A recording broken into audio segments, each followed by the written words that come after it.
Episode 61 of the Press Box Podcast is here, and in this episode, we are going to break down Week 12 from the NFL, which just concluded yesterday with the rare Wednesday afternoon game between the Ravens and Steelers. So we'll touch on that. It was Thanksgiving week, so a real long Week 12. We got a lot of interesting news from the playoff picture, as well as some coaches being fired, and we'll touch on that at the end as well.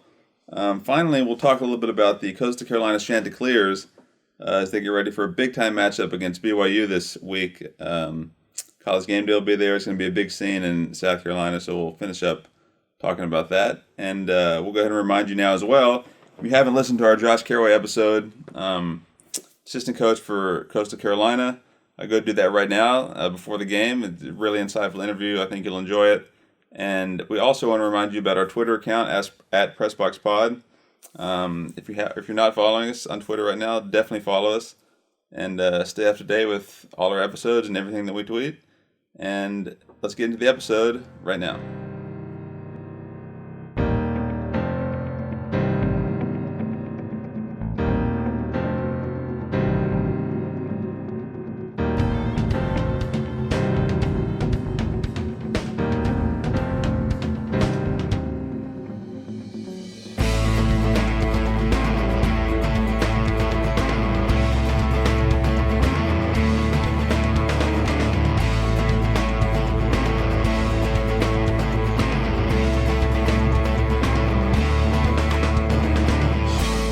Okay, welcome back to the Press Box Podcast. I'm your co-host, Ralph Miranda. I'll be joined by my other co-host, Joseph Miranda, and of course our producer, Nathan Miranda, as we recap the recently concluded Week 12 in the NFL.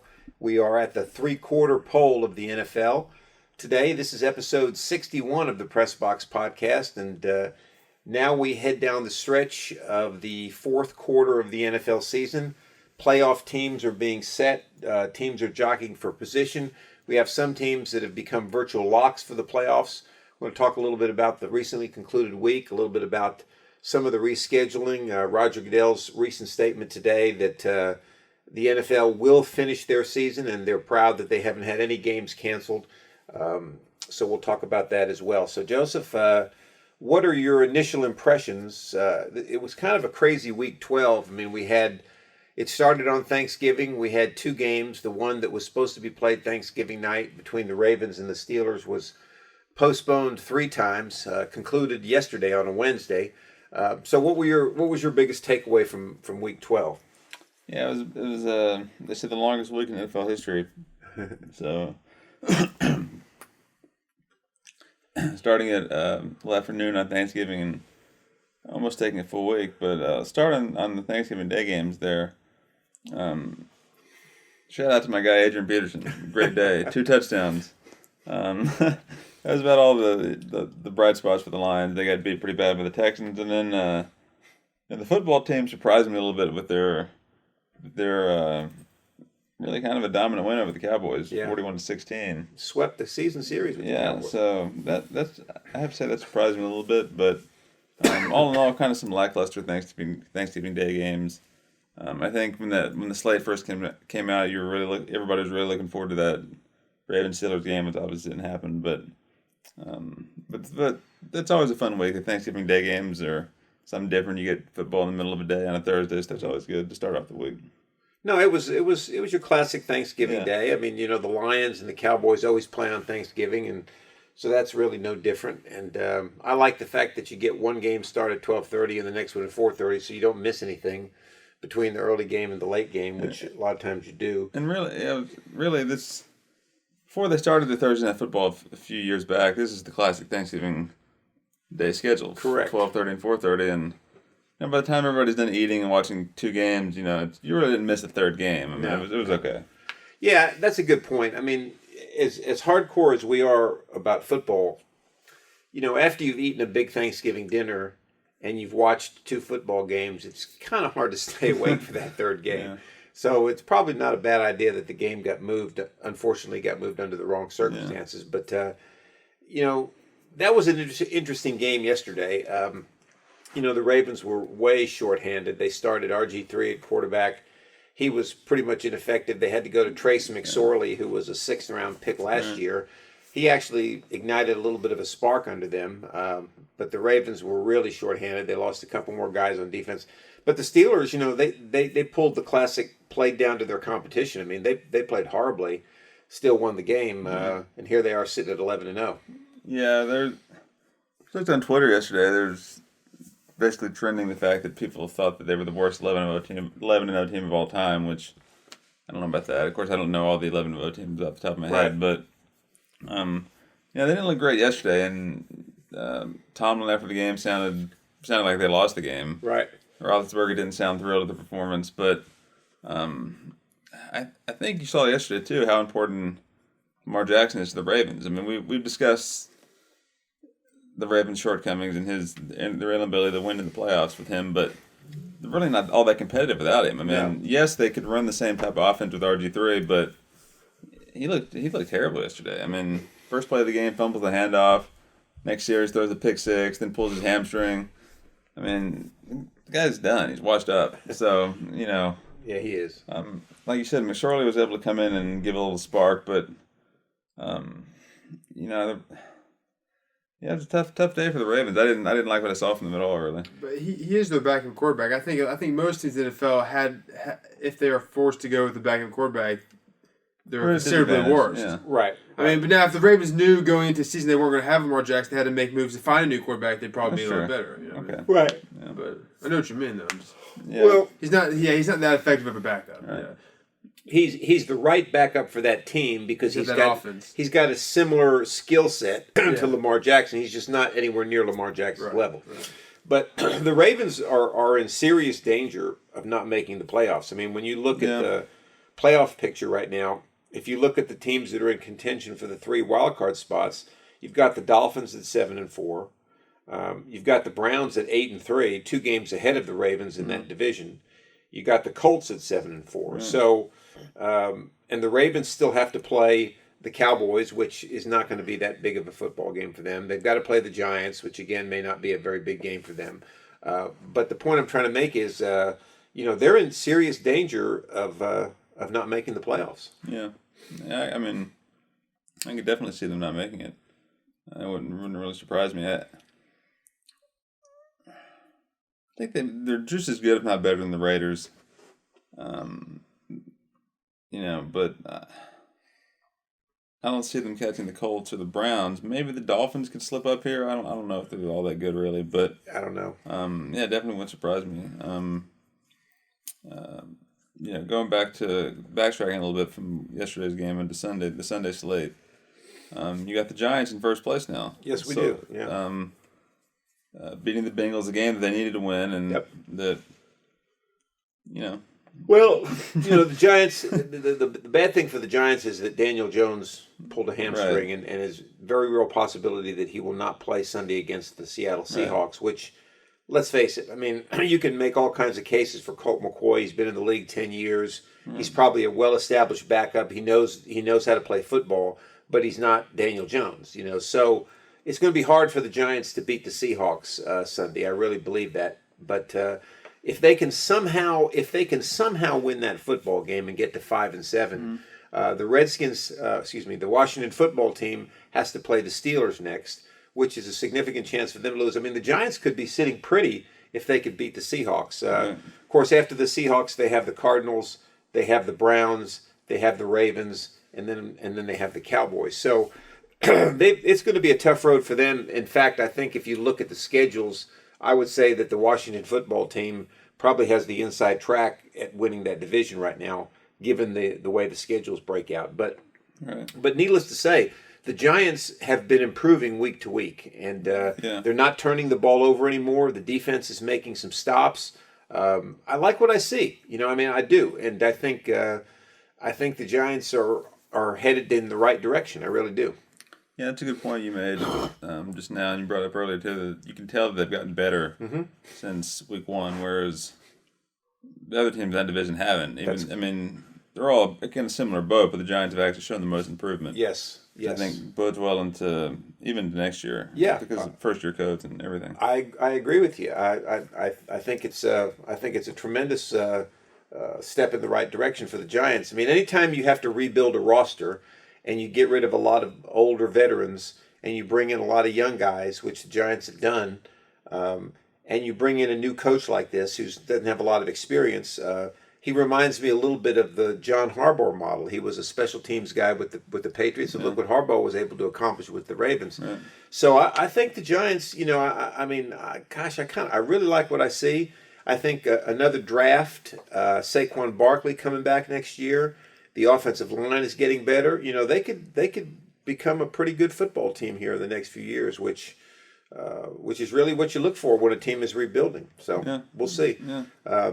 We'll see about that. And there's nobody else in that division's really knocking at the door of anything huge over the next couple of years. So they're right. They've got a great shot. No, they do. I mean, I think both. You're exactly right. None of the three teams in the division look like they're headed upward. They all look like they're either flat or headed down. Right. So it'll be interesting to see how that plays out. What about the Buccaneers? I mean, that seems to be a team that we waffle back and forth on every week. I mean, here they are sitting now at 7-5. Of course, they'll have a bye this week since they've obviously haven't had one yet. But depending upon what the Saints do this week, which I'm expecting they'll probably beat the Falcons, but you never know. The Buccaneers are probably looking at one of those wild card spots. Yeah. I think they're. Well, I don't think they're going to catch the Saints, first of all. So, I've always been pro Buccaneers this season. Pretty much the whole season. But it kind of hit me during the game that they don't quite have what it takes to be at the very top level. No. They're a level below that. So, the Chiefs, defending Super Bowl champions, you can just tell they were just better. Right. I don't know. Right. If you want to take the Chiefs and the Steelers and, I don't know if the Saints are all that great really either. They're 9-2, but the Buccaneers are a step below that, and they're going to make the playoffs. I think the wild card. They could win a playoff game, and they could get to the NFC Championship. I think. Sure, I don't think that. I think getting to the NFC Championship is their ceiling, and they may not even do that. That's kind of my take on it. Yeah, I mean, I think that's probably a good call for the Buccaneers. Tom Brady is kind of an enigma to me right now. I mean, he shows flashes of brilliance, which you'd expect from a guy of his caliber, but he's going to be 44 years old next year, and I just don't see it. I mean, I think he's not the quarterback that he was. He's thrown some pretty bad interceptions. You can argue that, hey, this is a new offense for him. Under the Patriots system, everybody was running underneath, and he was usually one option deep. The Buccaneers like to send a lot of guys deep. Brady's still got a pretty strong arm, but I don't know that they can give him the protection that he needs. But, it's week 12 now. I mean, you should be able to have overcome that. So I just think that Brady's not what Brady used to be, second in the NFL in passing yards. Mm-hmm. He is. Let's see. Second passing yards. He is fourth in touchdowns. Okay. So he's putting up some good numbers. Especially for his age, but I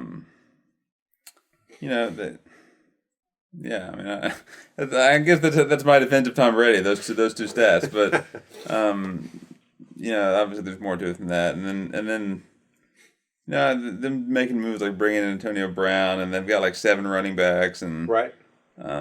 It's kind of just been weird this season. They lose games they really shouldn't lose, then they blow out the Packers. Right.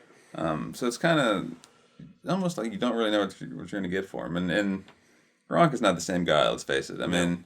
No. We kind of joke, but not really, that he's quit taking PEDs since he left the Patriots. But he's definitely not the same guy.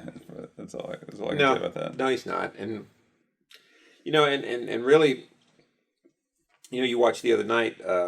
Mike Evans ran a route. It was kind of an interesting analysis that they were talking about how, whenever there's a blitz, the slot guy or the tight ends are usually the guys that can realize that blitz and become the hot receivers. Wide receivers are not real good at doing that. So I know there was one play where where Mike Evans didn't read it and didn't sit down right in the zone, and Brady tried to get rid of it, and of course overthrew him or whatever. But and they were talking to each other on the sidelines afterwards. So they just don't seem to be on the same page yet, even through Week 12.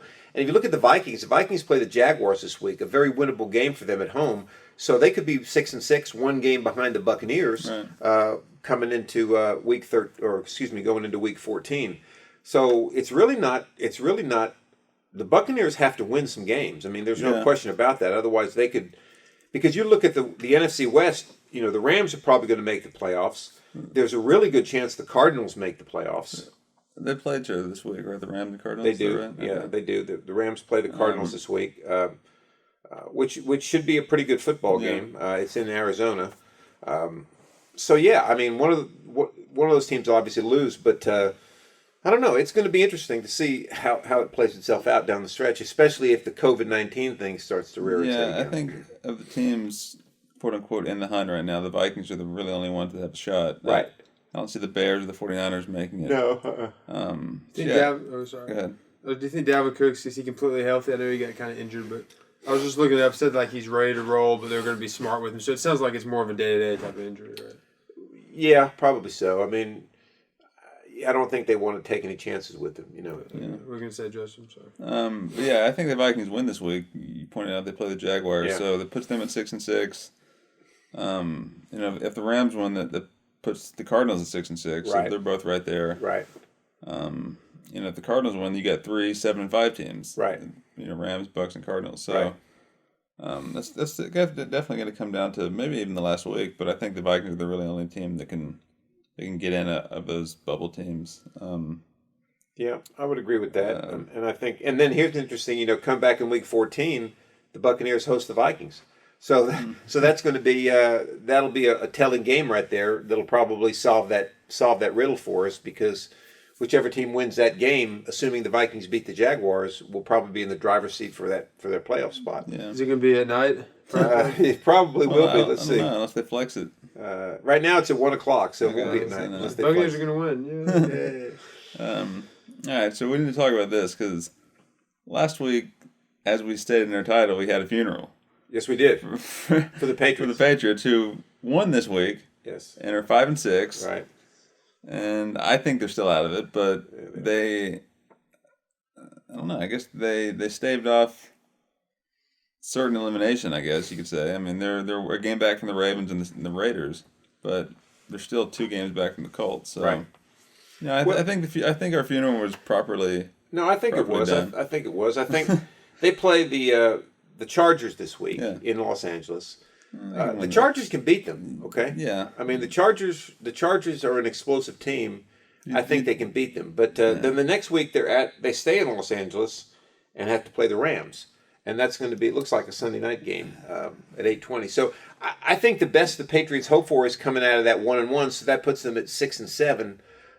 Yes, but I could also see them winning those 2 games. I could see them winning those games too. Now, if they win those 2 games, we're sitting here in a few weeks, and we have to start digging the dirt off the coffin there, because they'll be sitting at 7-6 in pretty good shape. It's still going to be tough for them because they're going to be more than likely the 3rd team in their division. And that means that one of those other teams will make the playoffs. So it's still going to be hard. And, even them beating the Cardinals should have won that game. Remember? They missed a field goal with, a few seconds left to send the game to overtime. So it wasn't like they beat the Cardinals. Okay. So and they were at home. And they're not going to be these next 2 weeks. Correct. So I still am not ready to start pulling the dirt off the coffin there yet. Just yet. Yeah. Moving on here, obviously we got to talk about the Saints-Broncos game. Right. Broncos didn't have any quarterback. As everybody knows, they didn't actually start a quarterback. Then they brought in not Sterling Hinton, but what was his name? Hinton something. Hinton? Oh, I have his name in front of me now. But the guy that played quarterback a little while at Wake Forest. Yeah. Nathan's looking him up right now to get the exact name, but Kendall Hinton. Kendall Hinton. He was such a good quarterback that they moved him to wide receiver at Wake Forest. Yeah, I think he had 1 completion and 2 picks or something like that. Yeah. And I kind of felt bad for the guy. I did too. He obviously shouldn't have been put in that situation. No. Had just very little chance of going right. Right. But and like I said earlier, yeah, the Saints won 31-3. They're 9-2, but I don't see them as like a clear-cut favorite or on the level of like a Steelers, Chiefs, and the AFC that are out front. I don't see them like that in the NFC. You know what I mean? I think the NFC is a little more wide open, whereas I could easily see the Saints losing their first playoff game. I mean, it wouldn't shock me. I mean, so I don't know. I think they're not totally for real. No, I agree with that. I mean, I don't think they're all that for real either. I think the NFC is wide open. I mean, I think it's. Yeah, I mean, look, the Saints, they can beat anybody, but they're vulnerable. The Seahawks can beat anybody. Right. Packers can beat anybody. Right. Buccaneers can pretty much beat anybody. Correct. So it is kind of wide open. No, it's completely wide open. I mean, and it doesn't really matter who the first seed is because I agree with you. I mean, any of those teams can win. You get the bye. That's the only thing. Well, you get the bye. That's right. Assuming that that the COVID-19 thing doesn't force that to be taken away, right. but which could happen. Whereas in the AFC, you got two teams that are head and shoulders above everybody else. I agree with that. In fact, I'm starting to believe that maybe the Chiefs definitely are the class in the AFC, with the exception of their defense, which is going to make for an interesting AFC Championship game because you're going to have a much better Steeler defense against almost an unstoppable Chiefs offense. Do they play before the end of the season? Steelers, Chiefs? No, they don't. We checked that. Okay. We checked that a couple weeks ago. They don't play each other. So it'll be interesting when those two teams meet.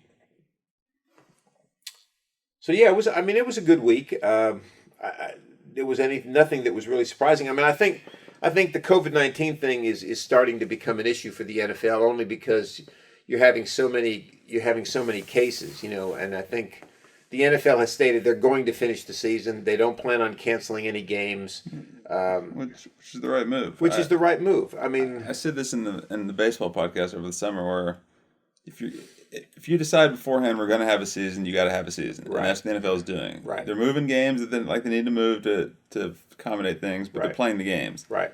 Whereas it seemed like baseball was like, yeah, we're going to play a season. Then about a weekend, they're like, maybe we shouldn't play a season because you had all those. They're canceling all those Marlins games and stuff, and so especially if you're not going to do a bubble. Basketball was a little different because they were able to do that with the logistics of their sport. Yeah, I think I said baseball wasn't going to finish the season, so they did. They did, but they weren't as committed to it, at least the first few weeks, I feel like. It could have gone either way there. Well, the interesting thing about the NFL, we heard today somebody on one of the shows talking about, which I thought was a great comment. The NFL is in the business of entertainment for its fans, right. Okay? And it really bugs me, and I know people would jump down my throat over this, but it bugs me when I hear these players talk about, we shouldn't be playing this game. And that's your job, okay? First of all, you're getting paid millions of dollars to do nothing else but play football. You had an opportunity to opt out of the season, okay? Some guys chose that. That's fine, okay? You didn't choose that. So I don't care if you have to play Thursday at 4 a.m. I don't care if you have to play Saturday at 9 a.m. Right. Play the game and don't complain about it, okay? Yeah. It's not like you have to go to work 5 days and then come out there and play a game on Saturday, okay? Right. Just shut up and play football, okay? I mean, it's not that difficult to do, all right? And we don't have any record at all of this disease being transmitted through playing football, okay? Yes, it's a contagious disease. Yes, a lot of teams have had players contract it. What I don't understand is, and I think the NFL took some of this in their hands. They shut down most of the NFL facilities this week. From what I've been reading, I think it was the Steelers or maybe it was the Ravens said that all they had to do was have 1 day of practice in to be ready. They don't even need to practice to play these games. I mean, most of this work they're doing is remote, right? Is online type meetings and stuff. You're right, but it affects the product a little bit. Like that was a sloppy game yesterday. It does. Now, maybe that had a lot to do with the time off. Maybe it didn't, but you could tell a little bit. But if you allow every team the same number of practice, it's all going to be sloppier across the whole league, but it's still going to be an equal playing field. Correct. And if you have to do that to play all the games, then do that to play all the games. I know what I mean? Well, but here's the thing. I mean, here's another question for you. It was a sloppy game yesterday. The Ravens, you would expect it because they didn't have their full complement of players. Right. What was the Steelers' excuse? Okay, I think it's because the Steelers were pissed off that they had to play. Okay, so they just went into it like, we really don't want to be playing this game. I mean, Roethlisberger after the game, well, I guess we'll have to go take a break and then play our back-to-back doubleheader. Yeah. You could tell that their attitude was, hey, we don't like this. Okay, Yeah. hey, tough. Play football. Yeah. They have to know. They have to know how that sounds for someone, For the like average you said, person. For the average person, if Right. someone who's making that kind of money, being asked to play games 4 days apart or 3 days, they have to know that sounds kind of bad to the average fan. Exactly. If they don't understand that. I think they're trying to take shots at like Goodell in the league office. They're not, you know what I mean? They're I not know, thinking about how but it it's gonna sounds bad to the average fan who hears that, right? It does, I mean, yeah. It complaining does. about that. They're not being asked to play back-to-back days. No, no, they're not. I mean, in fact, they're not. I mean, Even if they were, they're playing a game still. You know what I mean? Right. They're getting paid to play a game. That's correct. That's correct. I mean, so they played on a Wednesday. They don't have to play again till is it Monday? They played Monday. Monday. Okay, so what is that? 5 days? That's actually better than a Sunday to Thursday turnaround. Yeah. So I think the NFL is obviously going to finish the season. I don't know how. There are probably going to be some more movements of games as far as when they played them and where they played them. But good. Moving this Ravens game, where first it was moved from Thursday night to what, Sunday afternoon? Sunday afternoon. And then Sunday afternoon to Monday, or to Tuesday? Tuesday. And then Tuesday to Wednesday. Correct. I don't know when Lamar Jackson was ruled out, but that really hurt the Ravens a lot because initially, even when it was moved to Sunday, he was still going to play us. He hadn't been contact traced yet, right? No. And they kept moving it back, and eventually he was contact traced and he couldn't play. I think he actually contracted the virus. Oh, he actually... Okay. Yeah, he wasn't a contract trace. He was an actual It case. was between the Thursday and Sunday, though. So he could have played on Thursday night. Yeah, he would have played on Thursday night. He might have already had the virus, but my point is they didn't know that apparently. They would have let him play. And they were going to let him play on Sunday apparently too, right? It wasn't until it got moved to Tuesday and Wednesday that he couldn't play. I think so, yeah. And that would have been a different game if they had Lamar Jackson. That's true. I have to admit, though, I think it's great, these random football games. Yeah, I agree. It's a real pick-me-up on a Wednesday afternoon to see a football game. I agree with that. It's a little grab bag. What's this week? They pull out Right, and 4 p.m. Tuesday. That's the thing, too. You don't know from week to week. You just get, we get a game Tuesday night. We get a game Wednesday afternoon. It's fun. I'm not in favor of them coming out next year and scheduling these games at random times because you're getting away from what your schedule's supposed to be. But in this one season, this scenario, it's fun to, you after Sunday or during the week you find out we get a game tonight. It's fun. Well, see, they have the ability to do it now because you don't have fans involved. Right. But if you got a full stadium and you move a game 2 or 3 times, it's hard for the fans to think about it, right? Oh yeah, if you have fans involved, yeah, right. yeah. I mean, it's hard for them to be You can't playing to go to a game on a Wednesday at 3:30. I mean, it's difficult. Just like you said, moving, you get fans for hotel reservations, Right. ticket. Yeah. Right. It's just such a mess. You'd have to cancel, or you'd have to refund so many tickets. Yeah, it'd be a nightmare. But I agree with Joseph. I think for this year, it's kind of fun. Having some of this go on. This is, I guess, it's not really an important thing, but I just thought of this. How much do you think did that play into all these different stages decide not to have fans? I think the NFL said, "Listen, we want to have the flexibility to move games on a whim, so let's just not have any fans anywhere." I think they had some say in that. No, I don't think so. That had nothing to do with it. I don't think that had anything to do with it. I think it's up to the states and teams. You don't think the NFL came in and said we want that flexibility, so just don't allow it? No, I don't think so. Yeah, because the Cowboys had quite a few fans there on Thanksgiving. I mean, it wasn't a full house, but some teams are doing it. So yeah. Let's talk about. I know we want to talk about the kind of the coaching landscape. Yeah. So since our last podcast, we had another coach fired, Matt Patricia. Right. So that brings him, Falcons coach. right, and then Bill O'Brien.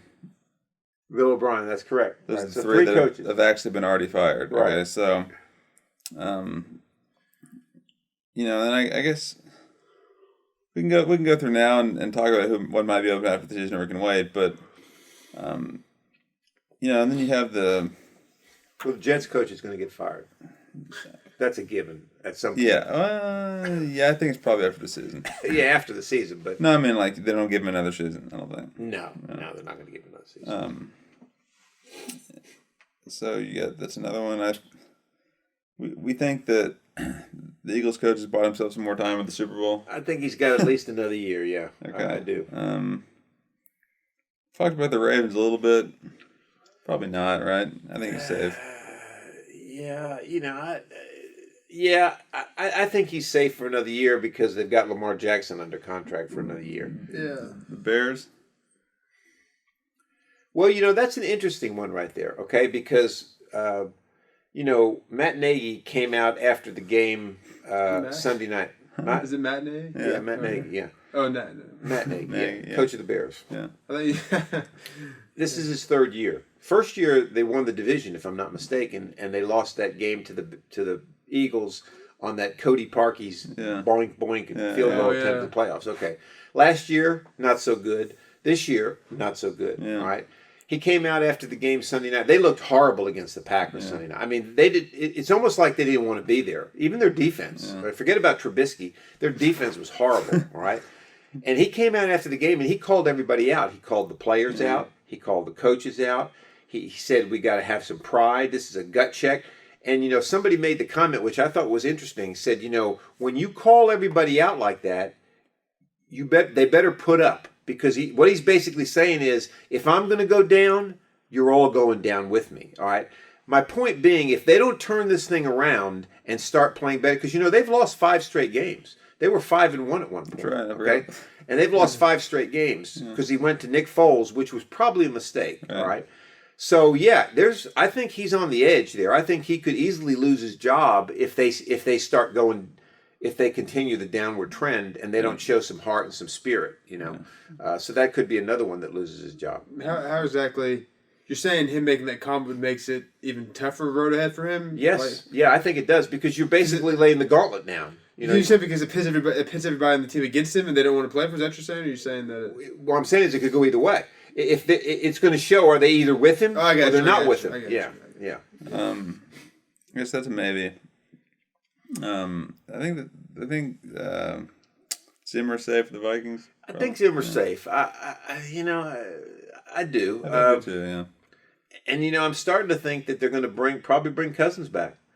I mean, I wouldn't have believed it, but we got a franchise tag him. We can't give him another long-term. No. They're not going to give him another long-term deal, but I think they'll try to bring him back. Yeah. I mean, he had a good game Sunday. Nathan brought up Dalvin Cook, and as long as they got Dalvin Cook, I think they can win with Cousins. I just don't think he's not. Is this the last year of his contract? Yeah, his last year. The big one he signed. Yeah, it was 3 years. He only signed a 3-year one. It was all guaranteed. All guaranteed money though. The whole thing was $86 million guaranteed. Yeah. He ain't getting that again. I guarantee you that. But I think he's safe. But what we're saying that though, after he got his contract and was it Washington, he got 2 franchise tags. 2 franchise tags. Oh, he never got a big contract. So they're guaranteed, but just for 1 year at a time. Yeah. I think the Jaguars guy's gone. I think so. I mean, 1-10. They have no quarterback. No, you got to fire him. Yeah. His father didn't have a quarterback though. Huh? How many years has he been there? Not necessarily his fault. He's been there for a while now. He's been there a while. So he could have drafted one. Okay. He was 15 or 16, I think. I don't know if he was there where they drafted Bortles. He may not have been yet. I don't know. But I guess it is his fault they don't have a quarterback. That's about it. Now, let's say the Cowboys finish this thing out 4-12. You think Jerry Jones just makes a change after this 1 year? Or do you think it's like, hey, Prescott's hurt? At what point does Jerry Jones name himself the head coach? He has to do that at some point. No. He's never done that in his whole career. I think that's a little bit too far, especially at this age. If he was going to do it, he was going to do it like in the 90s. If he was like 50, maybe, yeah. Well, here's another thing, too. You have to remember, as much as I don't buy into it, but I think this is what's going to be used, is that I think if anything this year, only this year, some of these coaches will get a little bit of the benefit of the doubt because of this COVID thing, all right? It was not a normal off season. They had no off season activities. They had no real training camp to speak of. So I just think some of them will get the benefit of the doubt. I don't think the Jets guy will. I think he's gone. I mean, you don't go 0-11. Yeah. I mean, I'm sorry, but the Bears coach might. I think the Jaguars coach might. So we'll see. But I think this 1 year only, some of these coaches will probably luck out a little bit. Well, if the Jets, I don't know, you might have already talked about their schedule, but if they went out, you still can't go in 11, is that what you're saying? No, I just don't think you can start out 0-11. I mean, and plus they haven't developed their young quarterback. Yeah. They got this guy's third year. He's been hurt most of the year. Yeah, I mean, he's not good either. But he's just not, he's not. Okay, those are two different things, though. Either he's not good or they're just not developing him. What do we think about this? Because we talked about this a little bit off the episode, but these interim coaches they're naming, okay, you got Romeo Crennel is like the classic interim coach in Houston. Yeah. Raheem Morris in Atlanta. Right. And I think they named the offensive coordinator Darrell Bevel, I think, is the guy in Detroit. But he's just been named. They haven't played yet. But you got Atlanta and Houston winning some games now.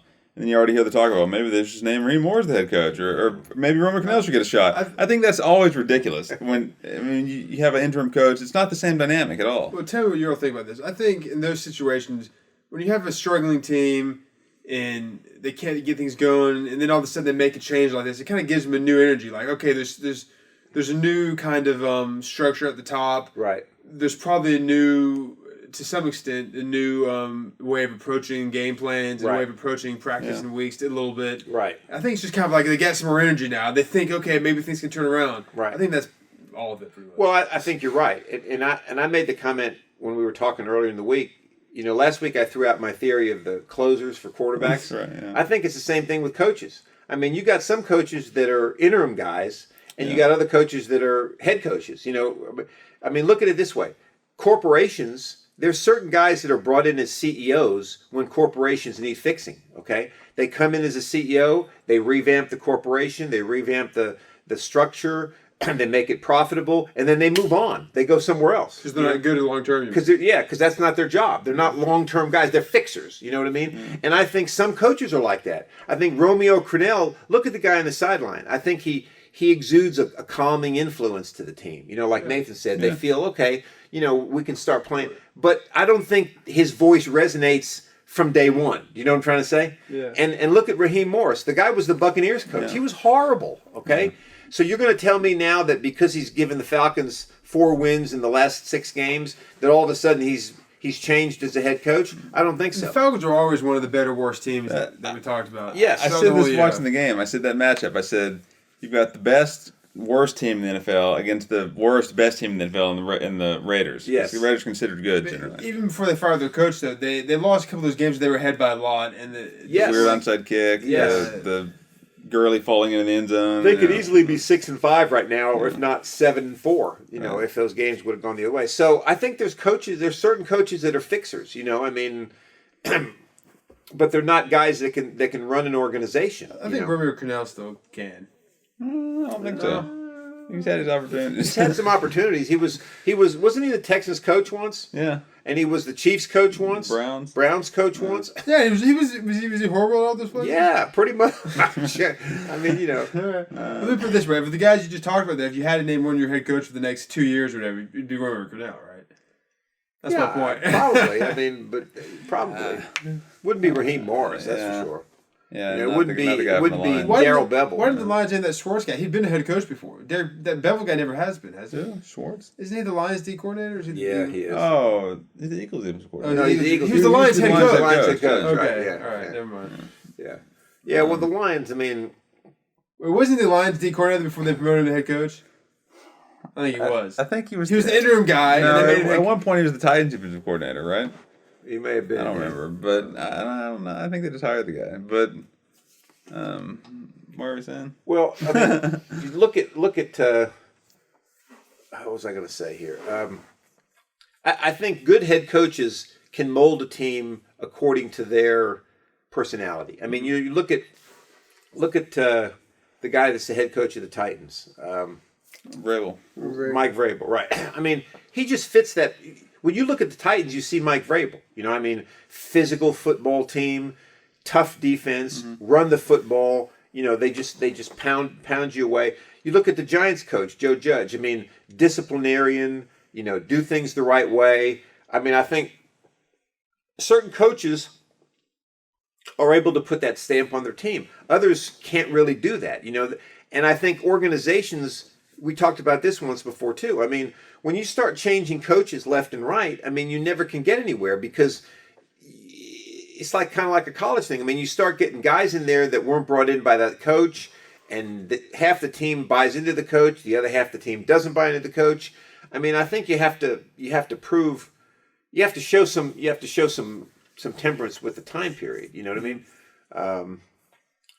I don't know. I mean, you look at the Lions. I mean, Patricia. This was this his 3rd year or 4th year?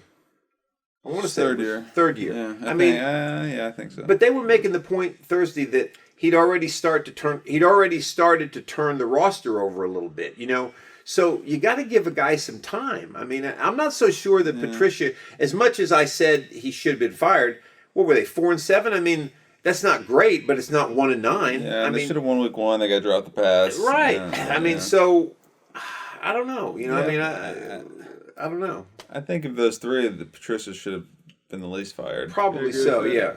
I mean, I think the Falcons coach had plenty of time. It's been years in the making. It's been years in the making. I think it was already his fate was already sealed when they lost the Super Bowl. Probably. It was a matter of time because he'd got to the Super Bowl, but right. I mean, come on. Right. Yeah. Maybe not. And then Bill O'Brien, he's been there a long time and basically gives away DeAndre Hopkins in the offseason. Did he do it like the GM? He is the GM. He is. He was the GM. Yeah, he was the GM. That's the thing. So yeah. Well, Bill O'Brien, I mean, I don't think he really knew what he was doing. What are the odds that he knew he was going to be fired soon? He just wanted to screw the Texans, so he traded around. He gave away DeAndre Hopkins for nothing to hurt the franchise. I don't know. It's possible. But, we'll end this conversation on this. I think you pointed out, and I agree with you, NFL head coaches have the best jobs in the world. Without a doubt. Pretty much, I'd say, 95% of coaches get fired. Yes. So it's not like a failure or an embarrassment. You just get fired, and then you have a job forever. Right. You're always going to be a coordinator. Right. Sometimes you get another head coaching job. Right. Eventually. You're always going to be a coordinator. Right. If not a position coach. Worst case scenario, you go be a coordinator, head coach at a Division I school and get the same amenities and pay and all that. So you're pretty much set. Right. Coach, if you do great. If not, you're fired and you move on. So once you have that head coaching stamp on your resume, you're set. If you were like a lifelong coordinator, you wouldn't be as secure. Well, I mean, maybe not as, but you're still pretty secure. Yeah. But unless you're like a Belichick or like an Andy Reid or Pete Carroll, I guess, these guys that can pretty much just coach until they want to quit. Right.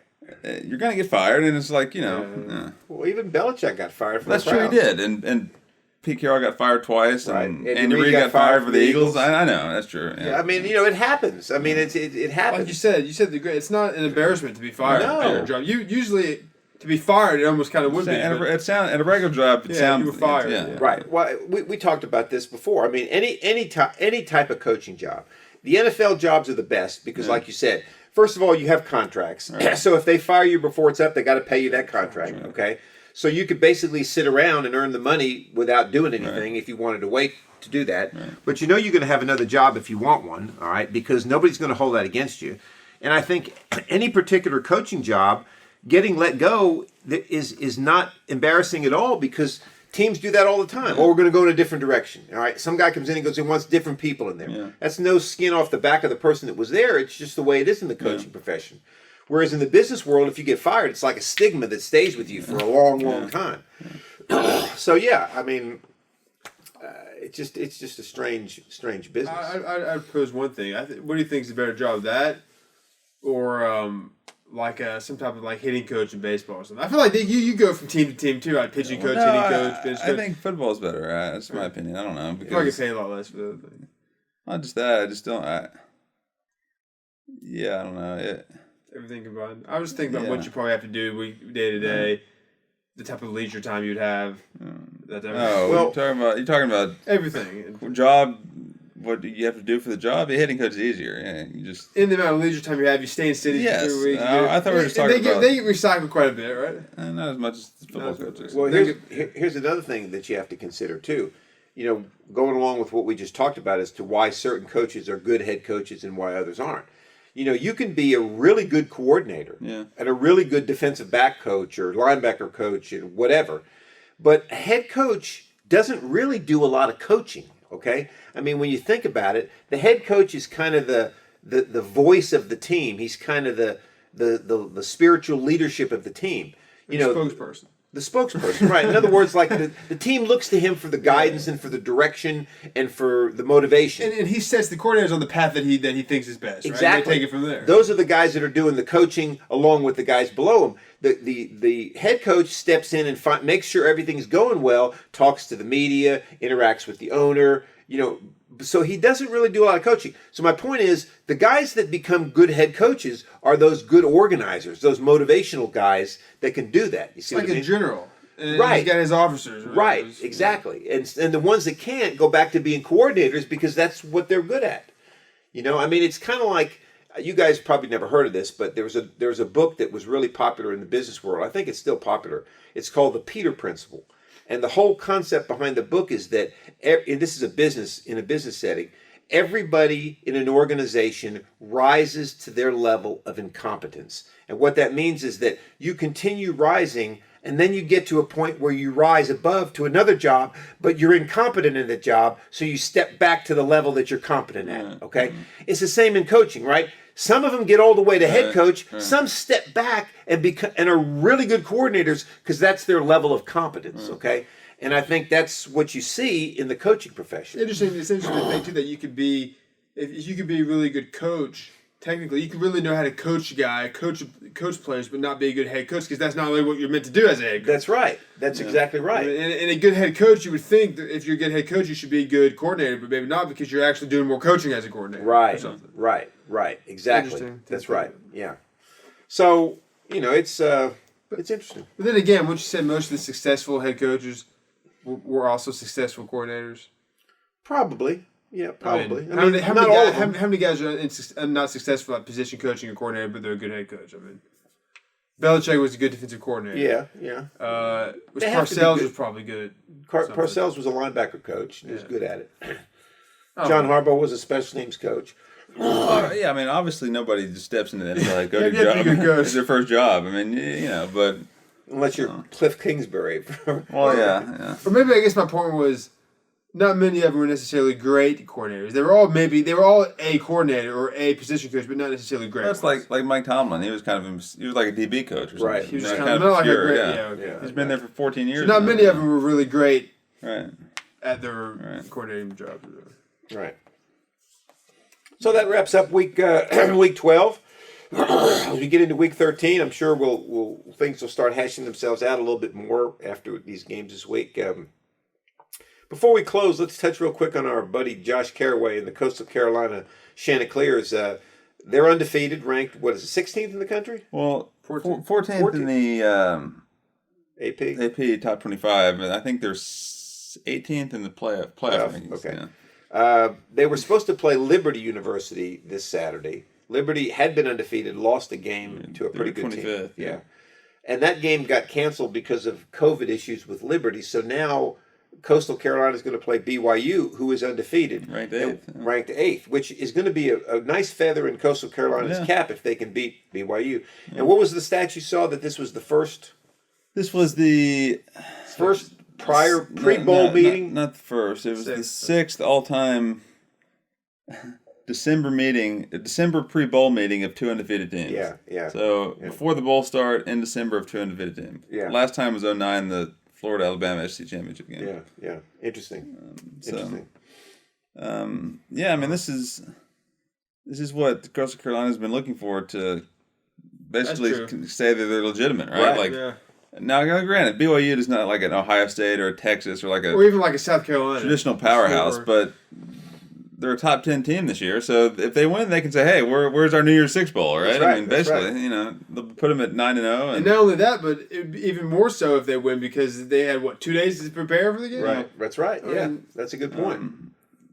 That's a good point. And I think you brought this up too. And I know Game Day said they were going to go to Coastal, and that may have spurred them on, or ESPN said, hey, we need a game here. But why would BYU just agree to go across country on 2 days' notice? When you're ranked 8th in the country. Yeah. Maybe they got paid. Because what are they going to pay them? They don't have a ton of money. Yeah, I don't know. Coastal Carolina's going to open up the large coffers. Ohio State paying like Morgan State. Well, I think that's a function of the fact that a lot of these teams, with this COVID thing, they're looking for games to pad their schedule, and I think BYU figured, hey, they probably figured they could. They got nothing their schedule, and they really got nothing to lose, right? Because I mean, if they don't play them, they're not going to move up significantly. The BYU is looking for some legitimacy too, and that they probably feel, okay, we're 8th. Right. We have an outside chance of getting into the playoffs if some weird things happen. Right. And we can say we beat the 14th team or whatever. Whereas they probably feel like Coastal Carolina, they probably feel like it's playing above their level right now. They could beat it. Well, I mean, I think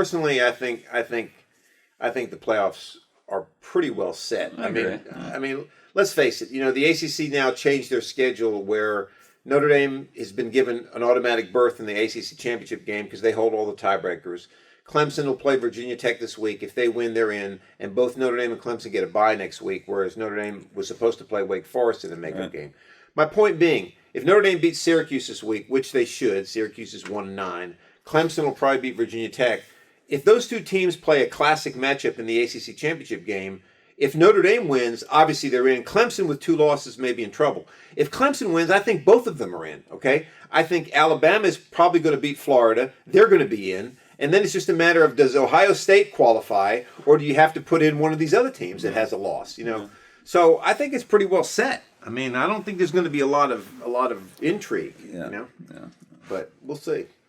Wait, so Notre Dame's just not playing Wake Forest now? They just cancel it? Yeah. The ACC changed, Wake Forest is playing Florida State. So Notre Dame should get to buy another bye? Get another bye, yeah. So, yeah, I mean, if you haven't listened to our Josh Carroll episode yet, I encourage you to go do that. Nathan put a link to it, I think, on didn't on Facebook?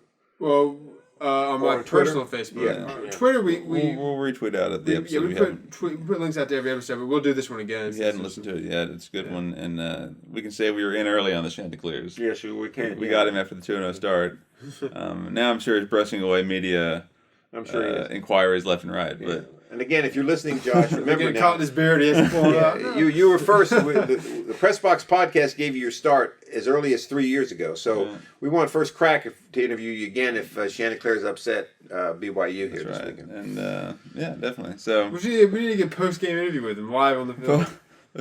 Put the video on Twitter. Yeah. We ought to head down to South Carolina for the game. Well, we're holding out. We'll go to their bowl game. Their New Year's Six bowl game. There you go. That's right. How do they go to the Poinsettia Bowl? They still have that? Probably. That's not New Year's Six, but the Poinsettia Bowl. They used to play that Qualcomm, right? Yeah, I think Holiday they did. Bowl? Yeah. Oh, Holiday. That was the Holiday Bowl. What point was it called the Poinsettia Bowl? Maybe so. I don't know. But yeah, that'll do it for this episode here. We'll be back again next week to talk some more NFL, break down week 13, and probably react to that Chanticleers BYU game as well. So stay tuned for that, and we'll see you next time on the Press Box Podcast.